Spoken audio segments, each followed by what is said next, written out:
Maoist party Telangana in-charge Damodar క్షేమంగానే ఉన్నారు. ఈ విషయాన్ని మావోయిస్ట్ పార్టీ అధికారికంగా ప్రకటించింది. ఈ మేరకు మావోయిస్ట్ పార్టీ దక్షిణ సబ్ జోనల్ బ్యూరో సమత పేరుతో లేఖ విడుదల చేశారు. ఇటీవల జరిగిన ఎన్కౌంటర్ లో దామోదర్ చనిపోయినట్టుగా ప్రచారం. తాజాగా క్లారిటీ ఇచ్చిన మావోయిస్ట్ పార్టీ ప్రజల్లో గందరగోళం సృష్టించేందుకు మావోయిస్ట్ పార్టీ పేరుతో పోలీసులు ప్రకటనలు ఇస్తున్నారని విమర్శించింది. బీజాపూర్ జిల్లా ఉసురు పరిధిలోని సింగవరం, తుండేపల్లి, మల్లంపేట, పూజారి, కంకేర్ గ్రామాలపై 8,000 మంది బలంగల దాడి చేశాయని పేర్కొంది. ఈ దాడిలో 4 గ్రామస్తులు, 8 మంది మావోయిస్టులను హత్య చేశారని వెల్లడించింది. ఆపరేషన్ కగార్ పేరుతో యుద్ధంలో భాగంగా తప్పుడు వార్తలు ఇస్తున్నట్లుగా లేఖలో వెల్లడించారు మావోయిస్టులు.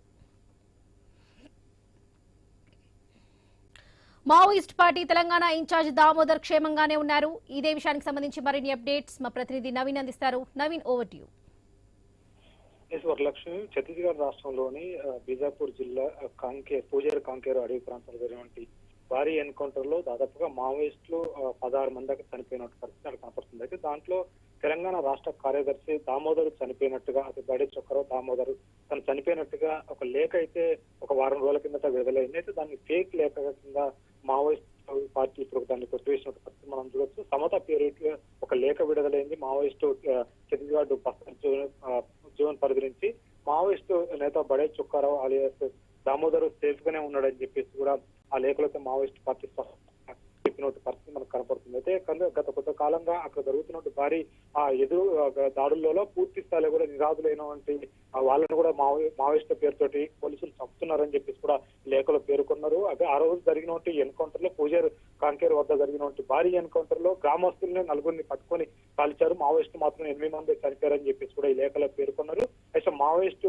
నేతకి ఎలాంటి బుల్లెట్ గాయాలు కూడా, దామోదర్కి ఎలాంటి బుల్లెట్ గాయాలు కాలేదు. ఆ ప్రాంతంలో అసలు ఆ రోజు దామోదరు లేడని చెప్పేసి కూడా చెప్పినట్టు పరిస్థితి ఇక్కడ ఈ లేఖలో అయితే పేర్కొన్నట్టు పరిస్థితి మనం చూడొచ్చు. అయితే పూర్తి స్థాయిలో ఆ ప్రాంతంలో వేలాది మంది కూడా బలగాలను మోహరించి అమాయక కూడా ఆ మావోయిస్టుల పేరుతో హత్యలు చేస్తున్నారని చెప్పేసి కూడా మావోయిస్ట్ పార్టీకి సానుభూతిగా ఉన్నటువంటి వాళ్ళగా గతంలో మావోయిస్టులు చేసినటువంటి ఎవరైతే ఉంటారో వాళ్ళని కూడా తీసుకెళ్లి దారుణంగా కాల్చి చంపుతున్నారని చెప్పేసి కూడా ఈ లేఖలు అయితే పేర్కొన్నట్టు పరిస్థితి మనం చూడొచ్చు. అయితే సమత పేరు మీద అయితే ఒక లేఖ విడుదలైంది. ఒక సంచలనమైన చెప్పుకోవచ్చు. ఎందుకంటే పూర్తి స్థాయిలో కూడా మావోయిస్టులకు సంబంధించిన ఒక పక్క ఎదురు కాల్పులు జరుగుతున్న నేపథ్యంలో పార్టీ ఒక పక్క లేఖలే విడుదల చేయొద్దని చెప్పింది. ఎందుకంటే పూర్తి స్థాయిలో కూడా సెల్ ఫోన్లు ఎవరు కూడా కేంద్ర కమిటీ నుంచి రాష్ట్ర కమిటీ వరకు కూడా ఎవరు కూడా వాడొద్దని ఈ మధ్య కాలంలో నిషేధం పెట్టినట్టు పరిస్థితి కనపడుతుంది. కానీ ఖచ్చితంగా మావోయిస్టు నేత దామోదర్ అలియాస్ బడే చొక్కారావు బతికున్నాడో చనిపోయాడని నిర్ధారించాలంటే అది మావోయిస్ట్ పార్టీ నుంచి లేఖ విడుదల కావాలి కాబట్టి ఆ లేఖ కోసం మాత్రం మావోయిస్ట్ అయితే ఈ లేఖ అయితే విడుదల చేసినట్టు పరిస్థితి కాబట్టి క్లారిటీ కోసం అయితే మావోయిస్టు నేత బడే చొక్కారావు అలియాస్ దామోదర్ అయితే బతికే ఉన్నాడని చెప్పేసి కూడా సేఫ్ గా ఉన్నాడని చెప్పేసి కూడా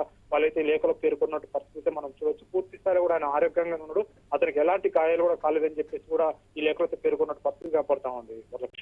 right Naveen, thank you. Maoist party Telangana in-charge Damodar క్షేమంగానే ఉన్నారు. ఈ విషయాన్ని మావోయిస్ట్ పార్టీ అధికారికంగా ప్రకటించింది. ఈ మేరకు మావోయిస్ట్ పార్టీ దక్షిణ సబ్ జోనల్ బ్యూరో సమత పేరుతో లేఖ విడుదల చేశారు. ఇటీవల జరిగిన ఎన్కౌంటర్ లో దామోదర్ చనిపోయినట్టుగా ప్రచారం. తాజాగా క్లారిటీ ఇచ్చిన మావోయిస్ట్ పార్టీ ప్రజల్లో గందరగోళం సృష్టించేందుకు మావోయిస్ట్ పార్టీ పేరుతో పోలీసులు ప్రకటనలు ఇస్తున్నారని విమర్శించింది. బీజాపూర్ జిల్లా ఉసుర్ పరిధిలోని సింగవరం, తుండేపల్లి, మల్లంపేట, పూజారి, కంకేర్ గ్రామాలపై 8,000 మంది బలగాలు దాడి చేశాయని పేర్కొంది. ఈ దాడిలో 4 గ్రామస్తులు, 8 మంది మావోయిస్టులను హత్య చేశారని వెల్లడించింది. ఆపరేషన్ కగార్ పేరుతో యుద్ధంలో భాగంగా తప్పుడు వార్తలు ఇస్తున్నట్లు లేఖలో వెల్లడించారు మావోయిస్టులు.